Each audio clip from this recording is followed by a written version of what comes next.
शिव पंचायत में गुड़, चावल, लाल फूल और लाल मिर्ची के 11 दाने पानी के कलश में तांबे के लोटे में लेकर हाथ को ऊंचा करकर नेत्र, नासिका, वक्षस्थल के सम्मुख में जो सूर्य नारायण को अर्घ देता है, जल चढ़ाता है, जो सूर्य को अर्घ रविवार के दिन दे देता है, अगले रविवार तक पैसे की आवक आना प्रारंभ हो जाती है। जो आज तक फोन नहीं उठाता वो फोन उठाना चालू कर देता है। तो सावधानी से सुनना, एक प्रश्न हमारे भीतर खड़ा होता है। जब हम सूर्य नारायण भगवान को अर्घ देते हैं, जल चढ़ाते हैं, तो वो जल पृथ्वी पर जब गिरता है तो उसके छींटे हमारे शरीर पर लगते हैं। क्या वो ठीक है? क्या वो श्रेष्ठ है? तो शिव महापुराण की कथा कहती है, जब हम सूर्य को अर्घ देते हैं, सूर्य को जल चढ़ाते हैं, वो पानी जब पृथ्वी पर गिरता है, उसके छींटे हमारे शरीर पर लगते हैं, तो वो श्रेष्ठता का भाव निर्मित करते हैं। वो गलत नहीं हो सकता। कारण अब वो भी समझ लीजिए। अब सूर्य नारायण भगवान को आप जल चढ़ा रहे हो तो छींटे नहीं लगे, उसके लिए क्या स्टूल पे चढ़ के चढ़ाओगे कि कुर्सी पे चढ़ के चढ़ाओगे? अरे बोलो तो सही। अब कई लोगों के दिमाग में यह बात भरा गई कि हम भगवान को जल चढ़ाते हैं, वो हमारे शरीर में छींटे लगते हैं, जमीन पे से पानी गिरता है, वो हमारे शरीर को छींटे लगते हैं, भगवान को अच्छा नहीं लगता होगा। कौन ने कहा? पहले तो उसको पकड़ के लो, क्योंकि मेरे राम जी महाराज, मेरे भगवान कृष्ण, बड़े बड़े संत, साधु, सन्यासी, तपस्वी, साधक, उपासक जितने भी हुए, जिन्होंने सूर्य की आराधना करी, इन्होंने टेबल पे चढ़ या कुर्सी पे चढ़कर जल नहीं चढ़ाया, इन्होंने पृथ्वी पर खड़े होकर ही, क्योंकि पृथ्वी तत्व के देव है शिव। जब हम मृत्यु लोक पर खड़े होकर, पृथ्वी पर खड़े होकर भगवान शंकर का हाथ पृथ्वी तत्व को धारण कर जल को हाथ में लेकर जब समर्पित करते हैं और जो जल नीचे गिरता है वो शरीर पर अगर लगता है तो हमको उसका आशीर्वाद ही प्राप्त होता है, दोष नहीं लगता। पर लोगों ने इसको विपरीत कर दिया। कि कौन ने विपरीत करा? कई लोगों ने इसको विपरीत कर दिया। कौन ने विपरीत करा? तो जो दूसरे धर्म के लोग होते हैं, जिनको हिंदू धर्म से नफरत होती है और जो हिंदू धर्म की पूजन, सेवा, अर्चना को समाप्त करना चाहते हैं, वो धीरे धीरे धीरे धीरे कहने लगे कि सूर्य को जल चढ़ाओगे तो शरीर में लगेगा, शरीर में लगेगा तो दोष लगेगा। इसको कहकर घर घर में सूर्य को जल चढ़ाना लोगों ने बंद कर दिया कि आप जल चढ़ाएंगे तो दोष लगेगा, शरीर पे छींटा लगेगा। ये दोष नहीं। कितनी सुंदर बात है हमारा।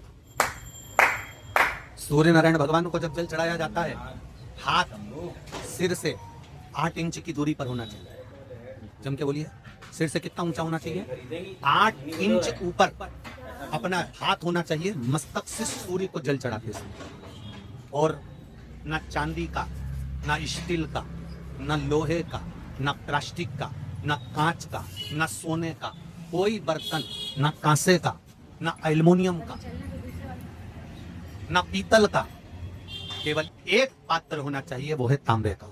काय का पात्र होना चाहिए? तांबे का पात्र। और सूर्य नारायण भगवान को जब 8 इंच ऊपर तुम्हारा हस्त है और जब हम सूर्य को जल चढ़ा रहे हैं, कैसे जल चढ़ाना है वो भी समझ लीजिए। अगर कोई कैंसर का मरीज है, जिसके चेस्ट में कैंसर आ गया हो, लेफ्ट में, राइट में कहीं पर कैंसर आ गया हो, या कोई गठान आ गई हो, तो महाराज आप जल चढ़ाते समय उस जल की धार को सूर्य भगवान को जब चढ़ा रहे हो तो धार आपकी गठान की ओर जाना चाहिए, जिससे सूर्य की किरण उस जल में से आपके उस स्थान पर पड़े, उस जगह पर पड़े जहां पर गठान है। महाराज आप लगातार जल तो चढ़ाना चालू करो, अच्छे अच्छे डॉक्टर फेल हो जाएंगे और कह देंगे गठान की।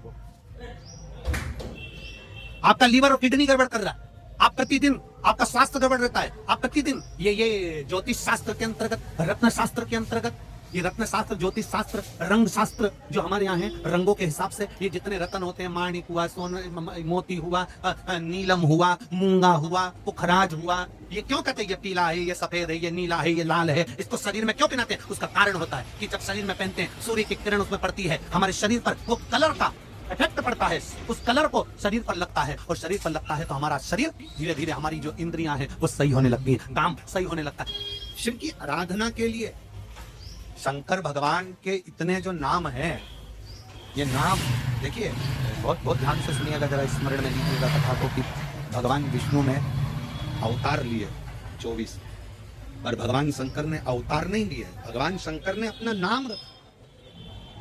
किस नाम से क्या प्राप्त हो सकता है, किस नाम से क्या मिलेगा, किस नाम का उच्चारण करना चाहिए। जब किसी का एक्सीडेंट हो जाता है, कोई तकलीफ आ जाती है, तो कौन सा जाप करवाते हो? जम के बोलो, महामृत्युंजय। शिव को महामृत्युंजय कहने लगते। बार बार कोई घटना घटने लगती है, परिवार में अगर कोई सदस्य, एक व्यक्ति मर गया 6-8 महीने में, साल 2 साल में फिर दूसरा मर गया, फिर तीसरा मर गया, बार बार घटना घट रही है, तो फिर कृष्णेश्वर को याद किया जाए। घड़े पर घड़ा और कृष्णेश्वर का नाम लेकर जब दो, वो घड़ा पे घड़ा, आप लोग इधर राजस्थान में तो ज्यादा चलता ही है, घड़े पर घड़ा मतलब एक जो लोटा होता है पानी का कलश, उसके ऊपर दूसरा कलश रखा जाता है और वो दोनों कलश एक साथ लेकर जाते हैं शिव के मंदिर में। एक के ऊपर एक रखा, अलग अलग नहीं, एक के ऊपर एक रखा। वो जिसके घर में घटनाएं ज्यादा घटती है, बार बार ऐसा लगता है कि एक्सीडेंट हो रहा है, ये गाड़ी तो अभी ली थी, फिर एक्सीडेंट हो गया, फिर हो गया, फिर हो गया, बार बार कोई लड़का बच्चा ऊपर से गिर गया, नीचे से गिर गया, ये हो गया। घटना यदि बार बार घट रही है तो कृष्णेश्वर महादेव का स्मरण कराए।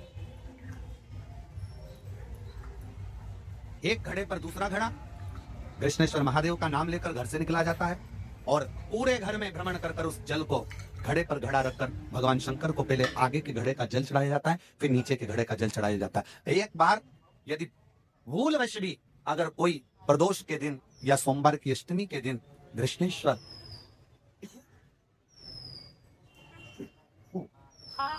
कृष्णेश्वर महादेव का नाम लेकर यदि जल चढ़ाता है तो निश्चित है उसके घर में फिर घटना घटना बंद हो जाती है। कृष्णेश्वर महादेव उसको संभाल।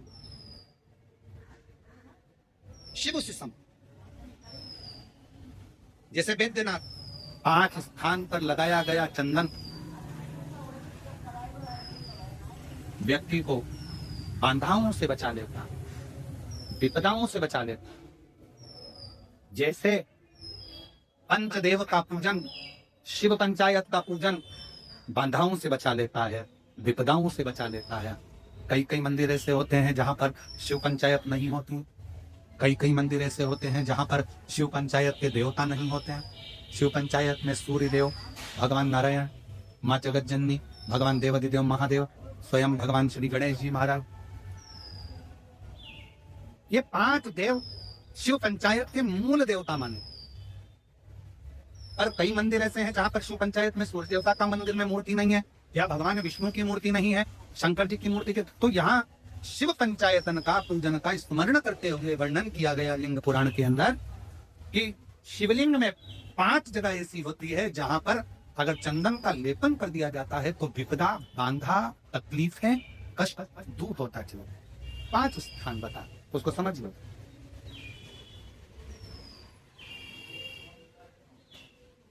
जैसे इसको देखो, ठीक है, गुड़, चावल, लाल फूल और लाल मिर्ची के 11 दाने, पानी के कलश में तांबे के लोटे में लेकर हाथ को ऊंचा करकर नेत्र, नासिका, बक्षस्थल के सम्मुख में जो सूर्य नारायण को अर्घ देता है, जल चढ़ाता है। जो सूर्य को अर्घ रविवार के दिन दे देता है, अगले रविवार को पैसे की आवक आना प्रारंभ हो जाती है। जो आज तक फोन नहीं उठाता वो फोन उठाना चालू कर देता है। तो सावधानी से सुनना, एक प्रश्न हमारे भीतर खड़ा होता है। जब हम सूर्य नारायण भगवान को अर्घ देते हैं, जल चढ़ाते हैं, तो वो जल पृथ्वी पर जब गिरता है तो उसके छींटे हमारे शरीर पर लगते हैं। क्या वो ठीक है? क्या वो श्रेष्ठ है? तो शिव महापुराण की कथा कहती है जब हम सूर्य को अर्घ देते हैं, सूर्य को जल चढ़ाते हैं, वो पानी जब पृथ्वी पर गिरता है उसके छींटे हमारे शरीर पर लगते हैं तो वो श्रेष्ठता का भाव निर्मित करते हैं, वो गलत नहीं हो सकता। कारण अब वो भी समझ लीजिए। अब सूर्य नारायण भगवान को आप जल चढ़ा रहे हो तो छींटे नहीं लगे, उसके लिए क्या स्टूल पे चढ़ के चढ़ाओगे कि कुर्सी पे चढ़ के चढ़ाओगे? अरे बोलो तो सही। अब कई लोगों के दिमाग में यह बात भरा गई कि हम भगवान को जल चढ़ाते हैं, वो हमारे शरीर में छींटे लगते हैं, जमीन पे से पानी गिरता है तो हमारे शरीर को छींटे लगते हैं, भगवान को अच्छा नहीं लगता होगा। कौन ने कहा? पहले तो उसको पकड़ के ले।